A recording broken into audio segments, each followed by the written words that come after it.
Action. So, hello everyone, and welcome to this little coffee chat and discussion with Commissioner Glenn Micallef. Welcome. Hello, Rareș. How are you? I'm very good and very happy to have you here for this coffee chat. Although I have to say, it's a coffee for you, it's a tea for me, but we're very open in choice of beverage that we have. I was tempted by your offer to try this coffee, which has hints of chocolate. I usually don't drink coffee, but today I'm making an exception. I hope by the end of the coffee chat we'll be able to get your feedback on the coffee as well, understand Of course. if your beverage preferences have shifted. But we are in the office of the European Youth Forum. Welcome. It's great to welcome you once again. The last time that you were here was before your confirmation meeting last year. So 1 year in, we had you in the office back then. We have you in our office now.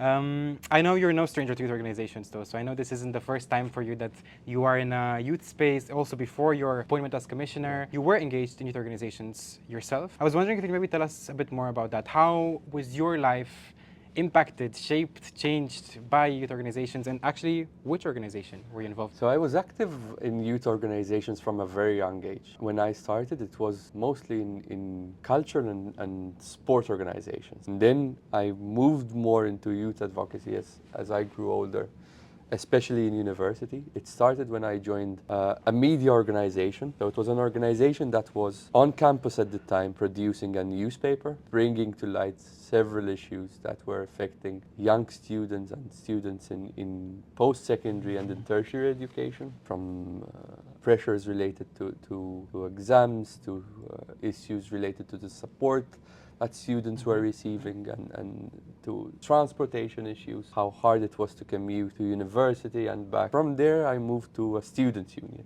So it was culture, sport, and then youth advocacy. And I stayed active in the youth movement until my late 20s, early 30s. I didn't know it at the time, but this is where you actually start this process to make a difference in different ways. So whether it was in media or whether it was in a students' union, you're always fighting a cause and championing a cause, trying to improve the situation that you're faced with. So for me, this was the journey. And how did they, because what I was thinking of is you mentioned culture, you mentioned sport, you mentioned youth, and all of these are now in your responsibility as commissioner. How did they actually, up until this point and so far in the past year, since your mandate began, how have they shaped, and what did you take with you from youth organizations that helped you in your role? When I was being active in these organizations, and perhaps this is an experience that many in the youth movement share, people don't appreciate enough what you're getting through this experience. The learning experience that you get through being active in a youth organization, something incredible. It's something that you don't take from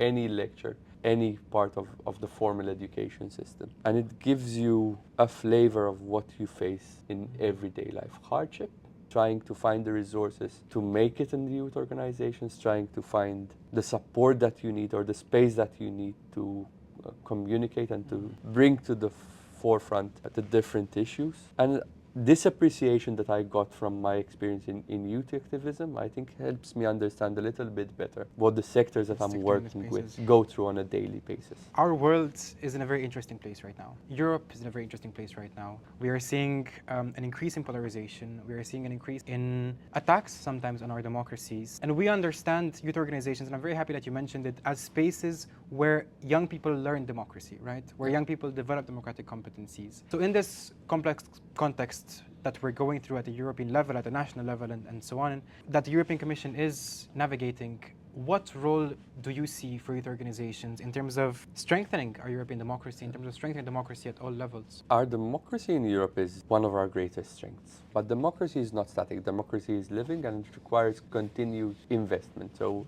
one of the key priorities for me is to create these spaces for the youth movement especially to be able to contribute to our democracies, because this makes our society stronger. This makes our programs stronger, it makes our policies stronger, and it actually addresses realities that young people are going through in their everyday lives. I think one of the ways that we strengthen democracy is by creating these spaces for youth organizations and the youth movement to be able to share their opinions, their positions, and their contributions to our work. Young people are contributing to all of this work and to helping society navigate these incredibly challenging times. But the Commission, of course, is also putting forward proposals on different topics ranging from, education and sport and youth to defense and competitiveness, and security and so on, all the big topics that the Commission is talking about right now. So maybe to go further on that, on the role of youth organizations in the work of the Commission, in the implementation of this work and these priorities. So, Rareș, you rightly pointed out the work that the Commission is doing in coming up with solutions that address the challenges that our society is going through. But these solutions, they do not come out of thin air.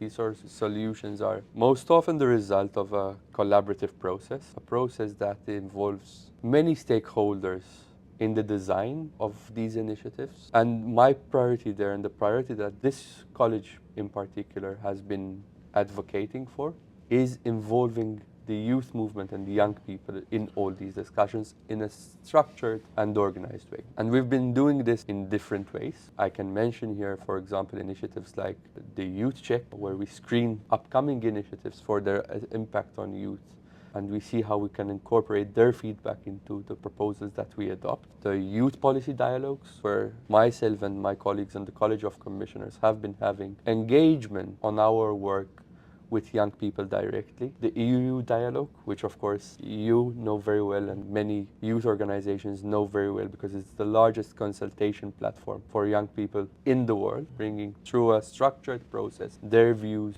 into our policies, but also the coming President's Youth Advisory Board, where we will be sharing and seeking ideas from young people on how we address these realities and these challenges that our societies are going through, from disinformation to competitiveness to climate to the digital transformation that I think you made a great point in terms of the way in which the Commission engages with young people. And I think we are seeing a shift in the processes that are in place and the initiative to reach out more to young people with organizations. Maybe from the conversations that you're having in these spaces and looking at the fact that, very practically speaking, the EU works with money, of course, to implement its programs, to carry out its work. Reflecting on what you said about youth organizations and the role that they play in democracies, what role do you see for youth organizations in the next long-term budget of the European Union, knowing that they don't only work on, what we sometimes call youth-specific issues. So knowing that we have young experts in youth organizations working on topics that you mentioned, so climate, housing, we're talking, so all these topics, how do you see that involvement? Let me take a step back and speak a little bit about what this budget is. This long-term budget, this MFF, is a reflection of our priorities as a European Commission in numbers. The plan or the proposal being put forward by the Commission is to unleash €2 trillion worth of investment into our society, focusing on the core priorities where we think EU funding can make a strong contribution to make the Union stronger. And I'm quite pleased to see that youth, culture, and the areas that are in my portfolio are quite central to this proposal. As you said, Rareș, the idea here is to mainstream all these priorities across the different funding instruments. So if we're speaking about youth, for example, I've just come back from Bulgaria, where funding that is part of the Resilience and Recovery Plan has been used to establish youth centers. And this is a best practice. So looking at programs beyond Erasmus+, which is probably the flagship program that comes to mind when we mention youth, to invest in young people. So this mainstreaming across different funding programs, I think, is really important. But then I cannot not speak about Erasmus+.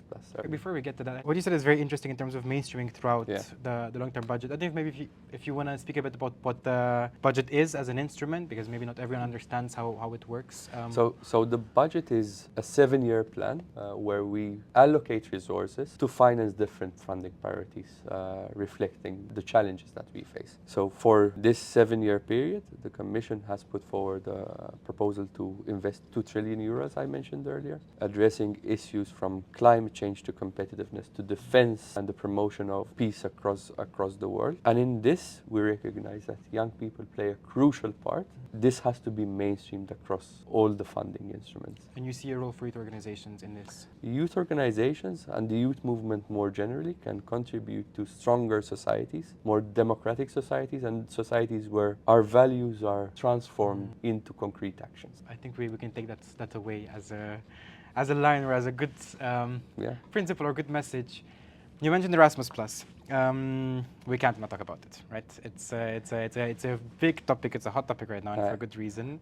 I used to be wrong when I used to say that Erasmus Plus was a flagship program of the European Union. I think it is the flagship program of the European Union. You heard it here first, everyone. I think that's very encouraging to hear. We have right now, of course, on the table as part of the budget that you were mentioning in the priorities, there's a proposal for the next Erasmus Plus program. And I think oftentimes when we speak about Erasmus, our minds immediately go to universities and learning mobility for young people and going to exchanges in different countries and so on. And that is a very important part of it that we have to safeguard. But what the Erasmus Plus program also supports in a very large capacity and measure is also the youth sector. So spaces for young people where they can come together in youth organizations, they can have these kinds of intercultural exchanges, they can build democratic skills, they can actually just exercise democracy in these spaces that are youth-led, that are representative and so on. So we have this program that addresses all these different issues, from learning mobility to support for youth organizations to sport as well. But for this next iteration of the program, for this next Erasmus Plus, what are your priorities as Commissioner?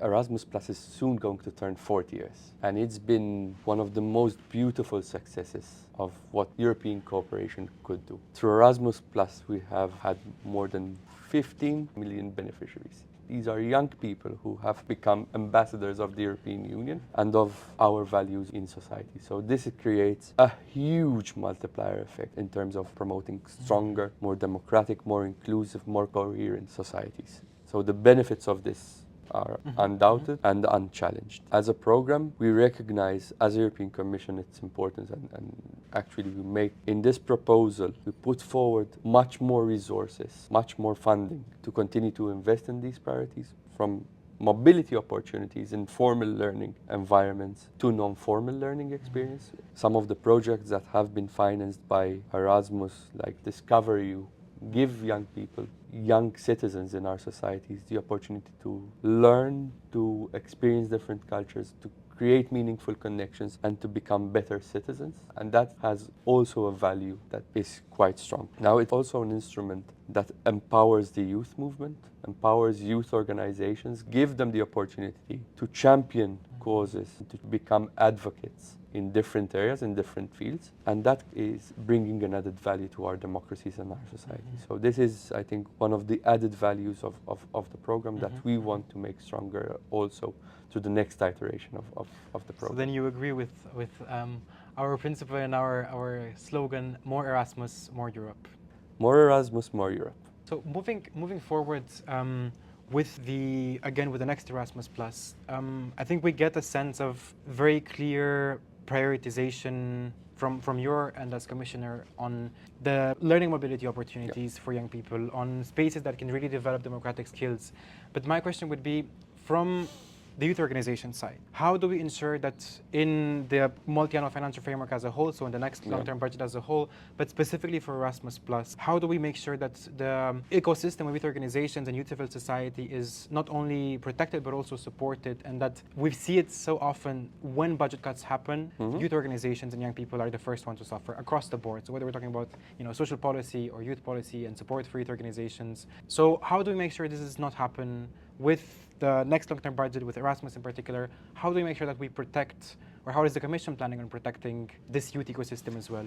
The European Commission and youth organizations are allies in this process. The fact that there is recognition and the fact that we work together and put forward a proposal on the table, notwithstanding the current and the challenging circumstances that we face, where we have to finance an increasing number of priorities, from defense to competitiveness to the climate transition, and notwithstanding how challenging this is, we come forward with an ambitious proposal with a strengthened budget, should not be underestimated. So this is, I think, a very strong statement of intent from the Commission. And we have to continue to work together in this process to ensure that these spaces and these resources are made available to empower the youth movement to be able to continue to advocate the importance of having these resources at their disposal, to be able to continue to do their work and to continue to contribute to stronger societies in the European Union. I think the youth movement has been at the forefront or at the center of changes in our societies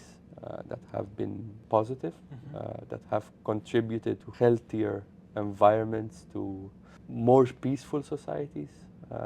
So this is work that does not go unnoticed from the European Commission. And that's why there is an intention to support them and to support this work. Yeah.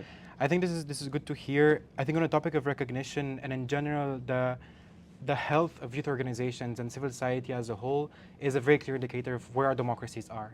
If we struggle to have spaces where young people can come together and have these conversations, if we struggle to have resources for these organizations and these, again, spaces for democratic dialogue, then I think we face a very big problem in terms of how our democracies work. Yeah. What do young people understand and grow with in terms of democratic practices? So I think it's good to hear, and we hope that this will be strengthened in the next steps in the Erasmus Plus program. Of course, including the component of a youth chapter, of a stronger budget down the line before its approval. But maybe just to close on the long-term budget as a whole. So to understand how do we then make sure that young people's needs and priorities, they're addressed throughout the budget, and how can they access these funds? Is it open for everyone, or how does it work? Well, it depends on the funding instrument. There are opportunities for young people through different programs to be able to access funding. At this point in time in the negotiations and in the discussions on the next MFF, we really need young people to be vocal in their positions, advocate the need to be included in these proposals, and for the road to be strengthened even further. I think the one experience that I take with me from the different exchanges that I've had with youth organizations, with the youth movement, with young people themselves, is that if we give young people a role in our societies and democracies, that investment will pay off in the form of even stronger policy solutions. And you've seen it yourself, right? In youth organizations, you've seen the impact that they've had on your life and your own path as a politician now, as a European commissioner now. So I think it's encouraging to hear that you see value and you see the importance of keeping up this support and strengthening it, if I understand correctly. I would say, rather than I've seen it, I've felt it. I've lived it. I've been in the youth movement. I've been in youth organization. I know the struggle.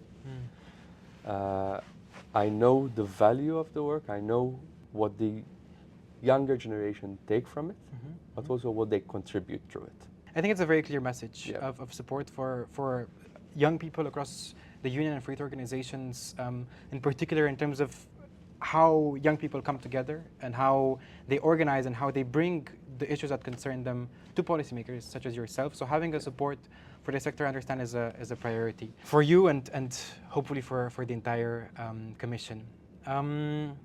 If you'll allow me, I have a few more rapid fire questions. Quick fire. Rapid fire questions. I love these, Rareș. So it doesn't have to be a long answer. Actually, it'd be better if it's not a long answer. Okay. So the first question would be, what is for you the best thing about being in politics? That you can make a difference. Okay. Then on the flip side of that, what is the worst thing about being in politics? That you have to sacrifice a lot in your personal life. On that note, seeing both the positives and the negatives, you do think it's worth it? Of course. I think when you see that you've contributed in a positive way to someone's life, and when you hear someone saying, look, this made a difference to me, whether it's a young person who had the possibility to experience through Erasmus a different culture or a different country, or to learn or to engage with their peers in another country, then that makes it all worth it. So then what is one tip you'd have for a young person that maybe wants to become a, I don't know, politician, a minister, a commissioner, an MEP? What is one tip you would give them? Don't take no for an answer. You can have more. You can have more. Don't be afraid of challenging ideas, and don't be afraid to make a mistake. You will make mistakes along the way. The most important thing is that you learn from them. Now moving a bit to looking at the weather outside, it's a bit of a rainy and windy day in Brussels. We're in October, so we're slowly approaching winter. Do you have a tip for what keeps you going, what keeps you happy in winter? Oof. Food. Food. Comfort food. Comfort especially. food. And what's your comfort food? I would have to say pasta. Pasta. A pasta dish always brightens up my mood. Huh? Okay. Now everybody knows. So it's I think it's great information for. Do you have any recommendations in particular? Have any dishes? For a good pasta dish, I love a good cacio e pepe. Cacio e pepe. Okay. Simple. Simple. Few ingredients, but focusing on quality. Okay, maybe next time there's going to be a cooking show. Who knows? And you can demonstrate how to do it. While we talk about the next steps of the Erasmus Plus program, and you're in Brussels now, so you live here full time. You moved for the role of commissioner, but you're originally from Malta. What is the one thing that you miss the most from home?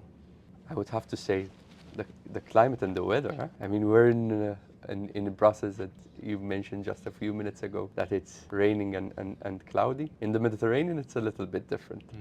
So you miss the weather, the sea as well, I imagine, maybe? The sea is one part of it. The fact that, you can go out for a jog and it's not freezing like it is in Brussels. But Brussels is a beautiful city, so I can't complain either.